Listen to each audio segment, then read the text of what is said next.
This isn't working.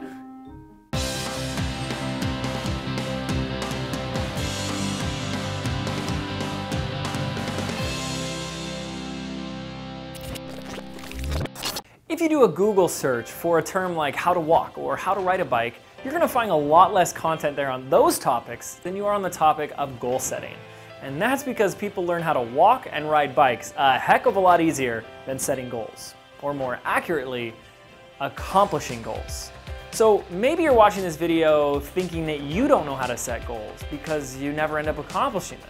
Well, first I'd like to dispel that and say you do know how to set and accomplish goals. You're just focusing on the wrong ones.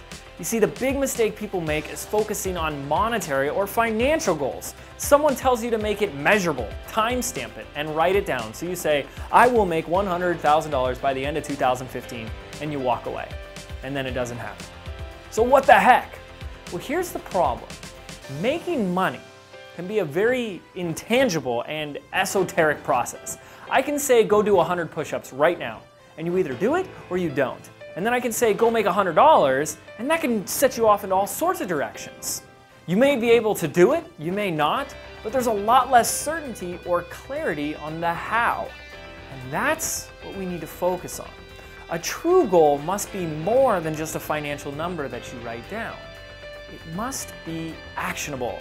It must be, as I like to say, a 1 or a 0. You either did it or you didn't. Plain and simple, right?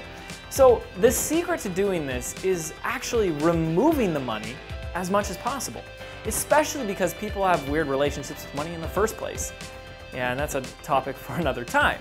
So here's how I personally go about setting a business or financial goal. First, I identify the project or the promotion that I'm working on. Then I create 3 monetary goals: my hairy scary goal, my middle of the road goal, and my wimpy goal.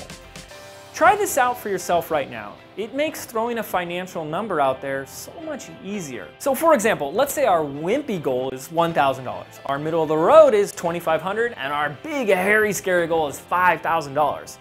Now this process works because most people are either too afraid to write out how much money they want to make for fear that they're gonna shoot too high and fail, or not ask for enough and end up coming up short. Does that sound like you? Well, this method solves it.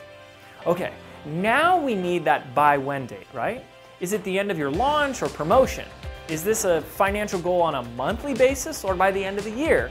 You want to get specific as possible. And then we need to remove the money. So we created financial goals to set us off in the right direction. But if we stopped there, we'd get stuck, we'd be in trouble. So you need to ask yourself some good questions like, how will I achieve this goal? What steps do I need to take in order to generate that $5,000? Okay, so let's say you have a product for sale on your website for $100. So you would need to sell your product 50 times to make that $5,000 goal, right? But selling your product 50 times doesn't become our new goal, and saying I'll sell 2 a day isn't a good goal either. We can still ask more questions like, how are you going to sell it? Maybe you're going to use Facebook advertising in order to promote the product. Okay, great, now we're getting somewhere. So the next question would be, well, how much do I have to spend on Facebook ads to make 1 sale? Well, let's say it's $10. You multiply that by 50, and your ad spend would be $500 to make $5,000. Now these are just made up numbers, but stick with me for a moment, because now we're getting close to our actionable goal. So if you want to make $5,000 by the end of the month, your new goal becomes spend $500 in Facebook ads for your product by the end of the month. Now that's a friggin' goal. You either do it or you don't. It's either a 1 or a 0. The secret is to remove the money from the equation and identify the key action-oriented goals that will get to your desired outcome. And even though I've used Facebook advertising as my example, this works for anything. Let's say you sell vacuum cleaners door to door, and for every 4 houses you visit, 1 person buys your $200 vacuum cleaner. If your goal is $2,000 in sales, you need to visit 40 houses. You either visit 40 houses or you don't. It's either a 1 or a 0. So does this make sense? Because I really hope this does. Take some time to identify the action-oriented goals in your business that lead to the financial goals that you're actually after. Then you just focus on those.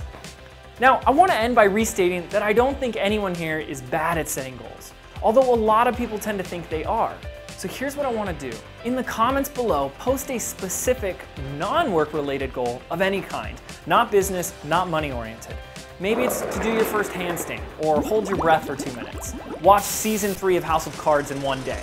Share something that is fun and inspiring to you, something you can work towards and get passionate about. What's my goal? My goal is to get barreled while surfing and film it on my GoPro to show you guys. That goal right there has me motivated to surf more, push myself harder, and go for bigger waves. We do know how to set goals. We do know how to accomplish them. We've all grown, evolved, and become better, stronger, more confident people over time, and goals are the mechanism that drives us there. Share your goal with everyone else below and watch as everything lines up to support you. That is my goal for you. Take care. Set you off in all sorts of directions. It's going too fast, I'm sorry. Possible. That was ad-lib. Still trying to figure out all this YouTube and social media stuff? Well, I got you covered. Click the link below to download my latest guide, the YouTube Traffic Report, to finally give you a clear-cut strategy for online success with video.